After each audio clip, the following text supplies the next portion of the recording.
Green Valley International School. Let us join hands to empower the future of nation.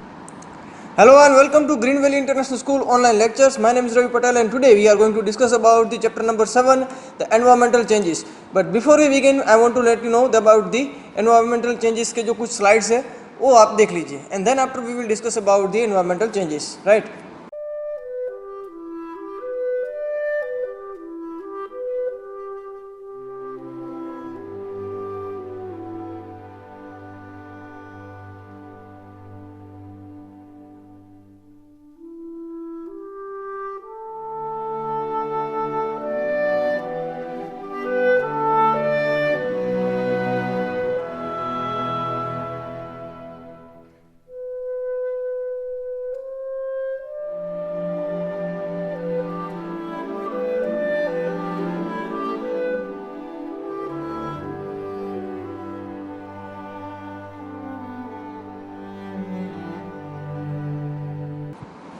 So, as you saw in the picture, आपने बहुत सारी pictures देखी. As you saw in the picture, there are आप imagine करें उन लोगों की life जो इस रीजन के अंदर रह रहे हैं, right?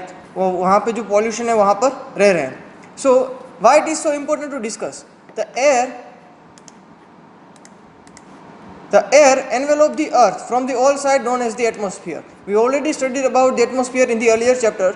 That the our earth is having the atmosphere through around it. ठीक है, ये एनवेलप है. एनवेलप मतलब कि उसके ऊपर कवर है. किसका? अर्थ के ऊपर कवर है.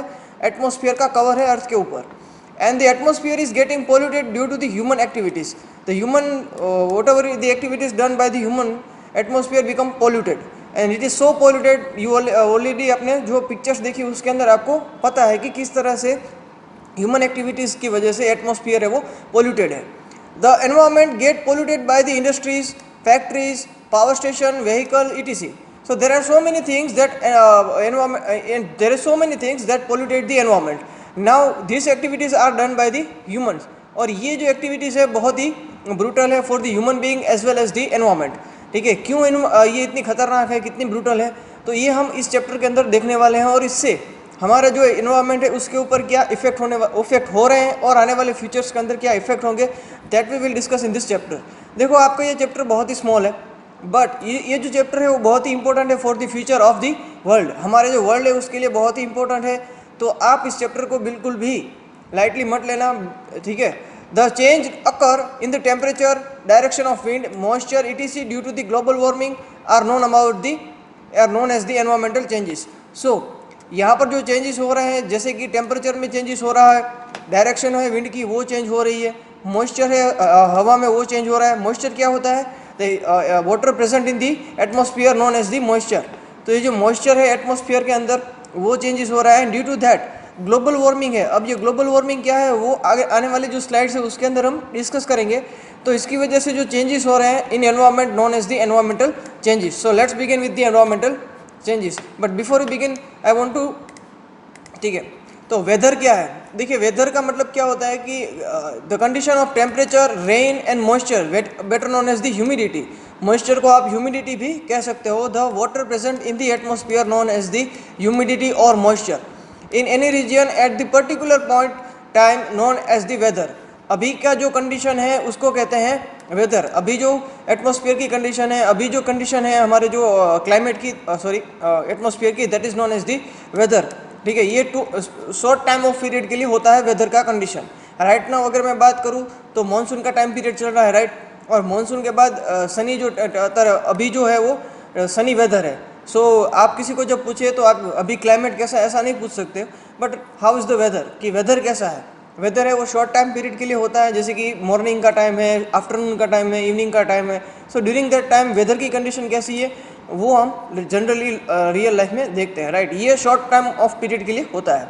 What will be the weather of the place. आपका जो प्लेस है वहाँ पर वेदर कैसा है आप मुझे कमेंट सेक्शन में बिल्कुल लिखकर बताना कि कैसा वेदर है. अगर मैं बात करूँ मोरबी की, तो मोरबी के अंदर वेदर कैसा है? तो मोरबी के अंदर जो वेदर है वो कैसा है? एकदम हैवी मानसून के बाद अभी सनी एटमॉस्फेयर है. मतलब अभी रेनफॉल नहीं हो रहा है, ना तो ज़्यादा गर्मी है ना तो ज़्यादा ठंडी है. Approximately the sunny atmosphere we can see in the Morbi right now. But before, इससे पहले जो हुआ था वो क्या था? Heavy monsoon. और ये हैवी मानसून के पीछे रीज़न क्या है? जो ह्यूमन एक्टिविटीज़ है, एंड बिकॉज ऑफ दैट ये जो हैवी मानसून है वो अकर होता है, राइट। हमने इसके पहले चैप्टर में अंदर फेमाइन देखा था। तो there are so many places in the world they are suffering from the famine. अब ये फेमाइन की कंडीशन क्यों आ रही है हर एक जगह पर? तो फेमाइन की कंडीशन इसलिए आ रही है because of the global warming. अब ये ग्लोबल वार्मिंग क्या है वो हम आने वाली स्लाइड्स के अंदर देखते हैं। अब इससे पहले हम देखते हैं कि क्लाइमेट क्या होता है। देखो क्लाइमेट जो चीज़ है वो लॉन्ग टाइम पीरियड होता है, ठीक है। फॉर एग्जांपल मैं आपको बात करूँ तो विंटर, समर, मॉनसून, ये हमारी सीजन्स है, राइट। जनरली इंडिया के अंदर ये 3 सीज़न है वो देखी जा सकती है। So the average weather condition, average condition of the rain, temperature and moisture for over more than 35 years and any place known as the climate. तो 35 ईयर्स से ज़्यादा अगर कोई चीज़ें हैं उसको कहते हैं क्लाइमेट। तो इंडिया का क्लाइमेट कैसा है? तो पहले विंटर है, समर है and monsoon, that we seen from the our birth. हमारा जब बर्थ हुआ था तब से लेकर आज तक यही सीजन सिस्टम है वो चला आ रहा है, ठीक है। ऐसा नहीं है कि विंटर से पहले ही समर आ जाए, ठीक है। ये जो सिस्टम चला आ रहा है that is known as the climate. For example we have the winter, summer, monsoon season having the different month, that is the climate of India. अगर आपको कोई पूछे कि how is the climate of India, तो climate के लिए आपका answer कैसा होना चाहिए? We are having the 3 seasons named as the winter, summer and monsoon. While on the another hand if you are living in the different country, जैसे कि मैं बात करूँ इंग्लैंड की, सो वहाँ पर हमारी तरह फिक्स्ड एक क्लाइमेट नहीं है, ठीक है। वहाँ पर आपको वेदर कैसा होता है, उसका weather day by day change होता है। नॉट लाइक अस कि विंटर का टाइम पीरियड चल रहा है तो ड्यूरिंग दैट टाइम बहुत ही ठंड होगी। लेकिन इंग्लैंड के अंदर कैसा है, वहाँ पर कभी भी रेनफॉल हो सकता है और कभी भी आपको वहाँ पर ठंडी लग सकती है। सो दैट मीन्स कि वहाँ पर एनवायरनमेंट है वो हमारी तरह इतना अच्छा नहीं है। तो climate is changing day by day and because of that ये क्यों हो रहा है? सो सबसे पहले बात करते हैं ग्रीन हाउस फार्मिंग। अब ये देखो ग्रीन हाउस फार्मिंग अगर आप समझ जाओगे तब आपको पता चलेगा ग्रीन हाउस इफेक्ट क्या होते हैं। ग्रीन हाउस फार्मिंग है, अभी आपने देखा होगा अगर आप कभी वेजिटेबल्स लेने के लिए मार्केट के अंदर जाते हो तो वहाँ पर ग्रीन हाउस के वेजिटेबल्स अवेलेबल होते हैं, राइट। अब ये क्यों होते हैं और क्या इसका बेनिफिट्स है वो देखते हैं। Countries with a cold climate, ऐसे कंट्रीज जहाँ पर कोल्ड क्लाइमेट है, फॉर एग्जांपल मैं बात करूँ रशिया की बात करूँ, ठीक है, या फिर यूरोपियन नेशंस की बात करूँ, they are facing with the cold climatic condition. वहाँ पर आपको क्लाइमेट है वो कोल्ड देखने को मिलेगा। अब हमें पता है प्लांट के लिए बहुत ही इंपॉर्टेंट पार्ट क्या होता है? सनराइज होती है, राइट। सो ये जो सनराइज होती है वो एक आपको मिलती रहे प्लांट को। इसके अलावा उसको जो हीट चाहिए सन को वो प्लांट को वो मिलनी चाहिए by the time. So the temperature arrangement are made and accumulated adequate heat from the sun, ठीक है। यहाँ पर क्या होता है कि आपको जो प्लांट है उसको एडिक्वेट अमाउंट के अंदर आपको हीट प्रोवाइड करनी पड़ती है। अगर ज़्यादा हीट हो गई सो ये आपका जो प्लांट है वो ख़राब हो सकता है। अगर कम हीट मिली तो आपका जो वेजिटेबल है वो वहाँ पर ग्रो नहीं करेंगे। सो इन दैट केस यहाँ पर ग्रीन हाउस फार्मिंग की जाती है। The roof are made from the glass और the cloth that allow the sunlight pass through it. So ये लोग क्या करते हैं, देखो इस तरह का जो चीज़ें होता है उसके अंदर वो लोग क्या करेंगे, यहाँ ऊपर से ऐसी वहाँ पर ग्लास के बनाए हुए या तो होते हैं, उसके जो रूफ होता है वो ग्लास से बना होता है या फिर क्लॉथ से बना होता है। सो वहाँ पर आपको अंदर जाओगे तो वहाँ पर आपको हीट है वो एडिक्वेट अमाउंट के अंदर मिलेगी। एडिक्वेट मतलब कि ऐसे जो रिक्वायरमेंट होती है उसके अकॉर्डिंग वहाँ पर आपको हीट है वो मिलेगी। एंड ड्यू टू दैट वहाँ पर जो प्लांट्स होते हैं उसका ग्रो है वो अच्छा होता है। वहाँ पर कोई बाहर से बैक्टीरिया वो नहीं आते, तो डिजीज़ नहीं होती प्लांट के अंदर।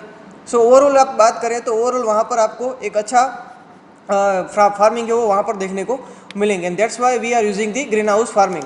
अब यहाँ पर एक मैं आपको एक एक्स्ट्रा ऐड करने का चाहूँगा, इसका जो खर्च होता है वो बहुत ज़्यादा होता है, ठीक है। तो इसके लिए गवर्नमेंट आपको सब्सिडीज़ प्रोवाइड करती है। If you want to do the green house farming, government will provide you some help in terms of money. आपको पैसा प्रोवाइड करेगी government if you want to do green house farming, and it is a very good thing for the India.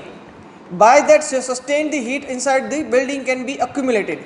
Sustain कर सकती है heat ज़्यादा देर तक in that type of environment. आप प्रेशर कुकर की मैं बात करूँ तो प्रेशर कुकर के अंदर आप जैसे ओपन करते हो तो आपको पता चलेगा कि अंदर से हीट है वो बाहर आ रही है, राइट। दैट मीन्स कि प्रेशर कुकर है वो हेल्ड करके रखता है हीट को। एंड ड्यू टू दैट यहाँ पर भी सेम सिचुएशन है। ग्रीन हाउस फार्मिंग के अंदर क्या होता है कि रूफ होते हैं, ठीक है, जो कि ये हीट को अंदर अक्यूमुलेट करके रखते हैं, सस्टेन करके रखते हैं। And because of that building है वो उसकी हीट है अक्यूमुलेट होती रहती है। The practice known as the green house farming. ये जो वर्क हो रहा है that is known as the green house farming. World में बहुत सारी जगह है जहाँ पर ये ग्रीन हाउस फार्मिंग है वो किया जाता है, राइट। नाउ अगर आगे बात करें तो climate changing in the climate. So देखो वर्ल्ड में अभी क्या था कि जैसे ही इंडस्ट्रियलाइजेशन हुआ 20th सेंचुरी और 19th सेंचुरी के अंदर क्या हुआ, इंडस्ट्रियलाइजेशन। इंडस्ट्रियलाइजेशन के मतलब का क्या होता है कि इंडस्ट्रीज़ का डेवलपमेंट होना स्टार्ट हुआ था। इससे पहले जो वर्क होता था वो बाय हैंड हो रहा था। अब ऑब्वियसली इंडस्ट्री स्टार्ट करेंगे तो उसको एनर्जी की रिक्वायरमेंट होगी, और ये एनर्जी कहाँ से आ रही थी? बाय पेट्रोलियम गैस और दी कोल गैस। ठीक है, कोल का यूज़ करके हम ये जो इंडस्ट्रीज है उसको रन करते थे। नाउ द प्रॉब्लम क्या हुई कि कोल है, जब वो बर्न होता है तो क्या क्रिएट करता है? स्मोक क्रिएट करता है, और ये स्मोक है वो एनवायरनमेंट में जाता है और एनवायरनमेंट के ऊपर प्रॉब्लम क्रिएट होता है। So due to the human activities the sphere of the earth become polluted. As we know that the जो हमारा अर्थ है उसके अंदर there are 4 sphere: biosphere, lithosphere, hydrosphere and the atmosphere. By the human activities these spheres are getting polluted, and by the unwanted change in can be seen in the world. Because of the human activities ये जो atmosphere, biosphere, lithosphere और hydrosphere polluted होते हैं, and due to that unwanted, जो हमें चाहिए नहीं, ऐसे चेंजेस वर्ल्ड के अंदर देखे जा सकते हैं। Some region of the earth are become so populated and danger from the human as well as the earth. अब ये जो रीजन है अर्थ के वो इतने पोल्यूटेड हो चुके हैं जो कि ह्यूमन के लिए बहुत ही खतरनाक है, और एज वेल एज दी अर्थ के लिए भी एक बहुत बड़ी प्रॉब्लम है। ठीक है, यहाँ पर सिर्फ ह्यूमन की बात नहीं है, एनिमल्स की बात है, प्लांट्स की बात है। There are so many things alive in the world, and हम जो एक्टिविटीज़ कर रहे हैं बिकॉज ऑफ दैट उन सभी के ऊपर ये प्रॉब्लम है वो क्रिएट हो रहा है। फॉर एग्जाम्पल लास्ट ईयर की मैं बात करूँ तो दिल्ली के अंदर जो पॉल्यूशन हुआ था, ठीक है, आपने बहुत बार अगर न्यूज़ ओपन की है तो आपको पता होगा, ये जो दिल्ली के अंदर पॉल्यूशन था वो so high that the even every day person receive carbon dioxide equivalent to 10 packets of cigarette. ठीक है, यहाँ एक सिगरेट का पैकेट्स होता है, उसके अंदर जितनी सिगरेट्स होती है ऐसे 10 पैकेट्स का इक्विवेलेंट हो उतना कार्बन डाइऑक्साइड हर दिन एक आदमी इनहेल करेगा। वहाँ पर इतना ज़्यादा दिल्ली के अंदर पोल्यूशन था। ठीक है, जनरली क्या होता है कि जो इसको मेजर करने के लिए पीपीएम यूज़ होता है। पीपीएम क्या होता है आगे देखेंगे। जनरली 90 पीपीएम जो कार्बन डाइऑक्साइड है उसका लेवल 90 पीपीएम अगर होता है तो उसको हम डेंजरस मानते हैं।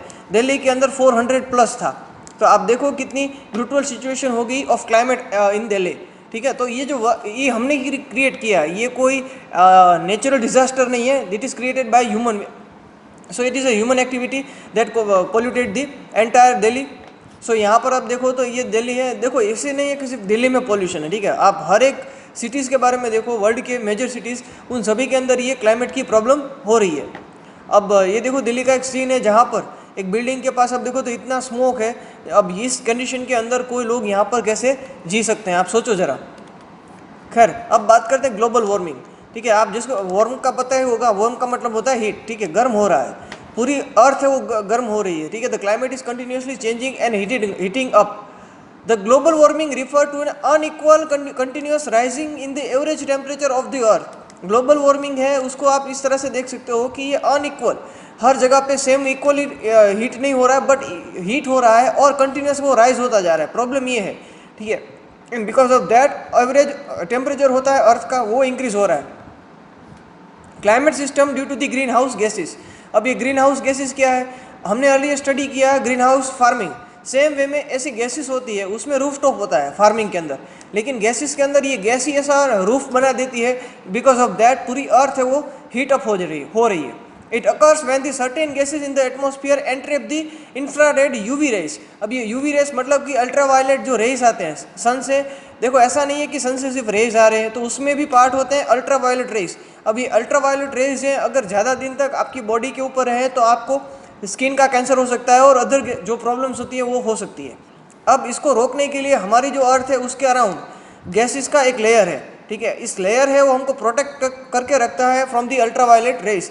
आप यहाँ पर देख सकते हो सन से सोलर रेडिएशन आ रहा है, राइट। एंड ये जो पहले की सिचुएशन थी उसकी बात करते हैं, तो ये जो लेफ्ट हैंड साइड है आपके वो है ग्रीन हाउस। जब पहले की सिचुएशन थी तो एटमॉस्फेयर है वो बहुत ही आपको क्लीन देखने को मिलेगा, एंड एट दैट टाइम वहाँ पर जो गैसेस थी वो अपर लेयर के अंदर प्रेजेंट थी और ये हमको प्रोटेक्ट करके रखती थी। और यहाँ पर more heat escape into the space, तो जितनी हीट थी वहाँ वो कहाँ पे जा रही थी, स्पेस के अंदर जा रही थी, तो हमारे लिए कुछ प्रॉब्लम तब नहीं था। But by the human activities अब ये जो गैसेस है उसका इंक्रीमेंट हुआ in the atmosphere, and due to that sun से जो सोलर रेज आ रही थी अल्ट्रावायलेट रेज, तो उसके साथ जो हीट आ रही थी अब स्पेस के अंदर नहीं जा रही, एंड बिकॉज ऑफ दैट हमारा जो एटमॉस्फेयर है वो कंटिन्यूसली क्या हो रहा है, इंक्रीज हो रहा है हीट के अंदर, हीट के फॉर्म के अंदर। अब आगे बात करें, the effect makes the planet warmer which subsequently reach the global warming. ये जो इफेक्ट है वो हमारे प्लानट को वार्म कर रही है, गर्म कर रही है, एंड बिकॉज ऑफ दैट हमारा जो ग्लोबल है, पूरा ग्लोब, ठीक है, हमारा अर्थ है वो वार्म हो रहा है, that is known as the global warming.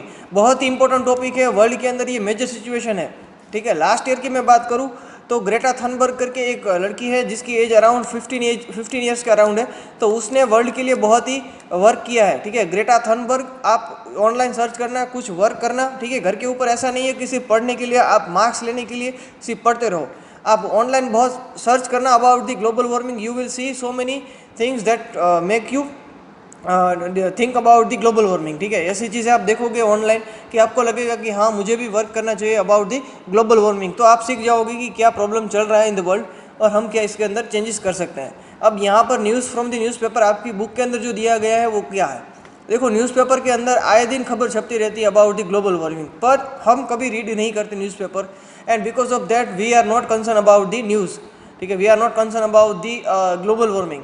The average increase in the 5 degree Celsius temperature in the west Europe heat experience, वहाँ पर यूरोप के अंदर 5 डिग्री सेल्सियस टेम्परेचर इंक्रीज हुआ है वेस्ट यूरोप के अंदर, तो 5 डिग्री सेल्सियस टेम्परेचर कोई छोटी चीज़ नहीं है, ठीक है। एवरेज अगर मान लीजिए कि 40 डिग्री सेल्सियस है तो 45 degree Celsius is very high degree temperature. Human only sustain in the 50 degree less than 50 degree Celsius, अगर इससे ज़्यादा टेम्परेचर हो जाए तो ह्यूमन है वो सस्टेन नहीं कर सकते।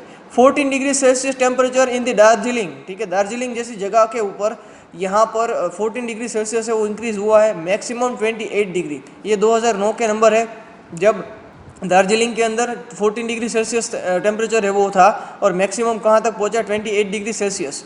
स्नोफॉल हुआ डेजर्ट के अंदर, ऐसा न्यूज़ है, स्नोफॉल इन डेजर्ट, ठीक है, डेजर्ट के अंदर आए दिन वाटर भी नहीं आता, स्नोफॉल वहाँ पर होने लगा। तो ये क्यों हुआ, ये क्लाइमेट चेंज हो रहा है, और क्यों हो रहा है, because of the human activities, ठीक है।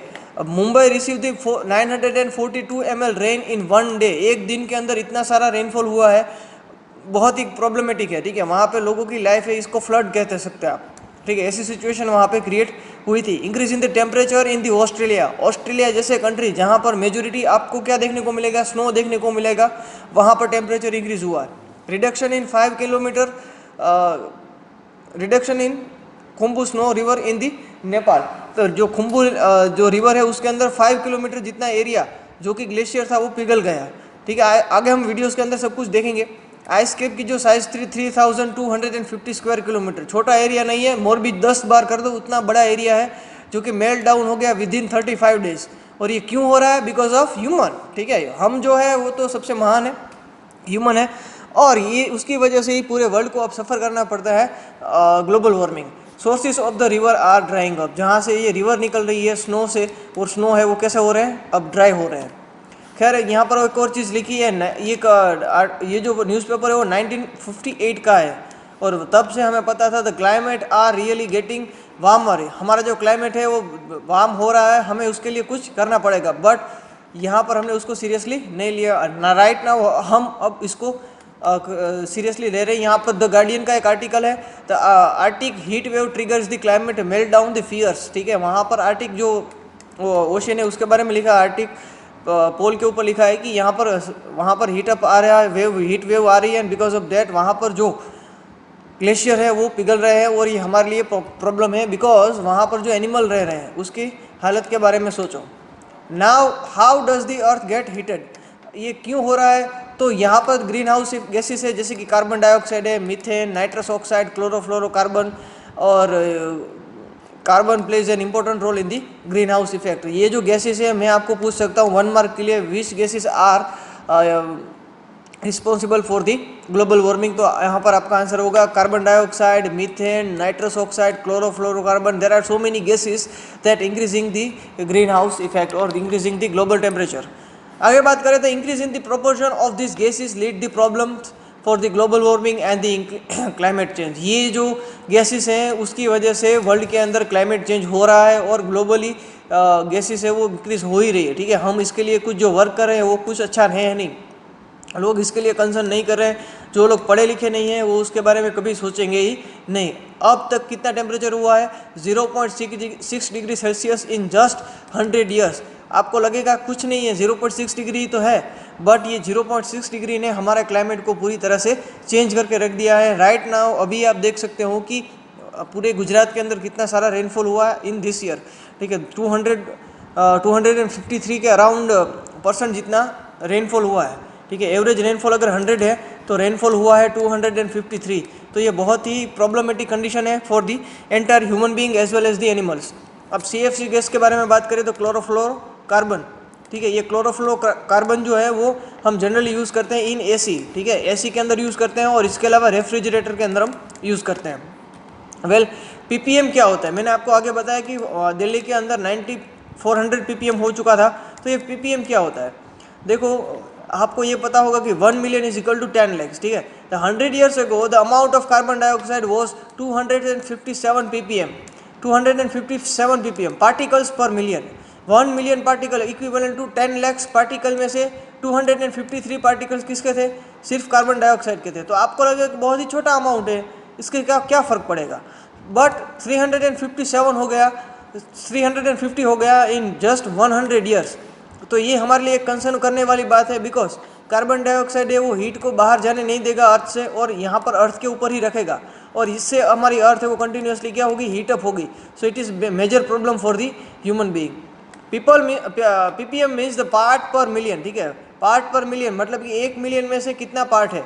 For example 280 PPM that means the 0.28%, 0.28% अगर वो गैसेस है तो वो हमारे लिए प्रॉब्लमेटिक है। देखो इतना सिर्फ है, फिर भी हमारे लिए कितना प्रॉब्लम क्रिएट हो रहा है। हमारे लिए सिचुएशन क्या है कि हम यूज़ करते हैं व्हीकल्स, इंडस्ट्रीज़, और वो हम कैसे यूज़ करते हैं क्लाइमेट की चिंता किए बिना, ठीक है। तो हम आने वाले लेक्चर के अंदर डिस्कस करेंगे कि क्या सिचुएशन है ह्यूमन बीइंग्स की, क्या प्रॉब्लम्स क्रिएट करते हैं, और कौन सिर्फ ह्यूमन बीइंग ही है जो क्लाइमेट चेंजेस के लिए रिस्पॉन्सिबल है, या फिर एनिमल्स है वो भी रिस्पॉन्सिबल है फॉर दी एनवायरमेंटल चेंजेस। तो that is for today guys. I hope you enjoyed the lecture, and if you have any question regarding the global warming or greenhouse effect, then don't forget to write in the comment section. I'll be seeing you in the next one. Till then, stay home, stay safe. Thank you very much for joining us.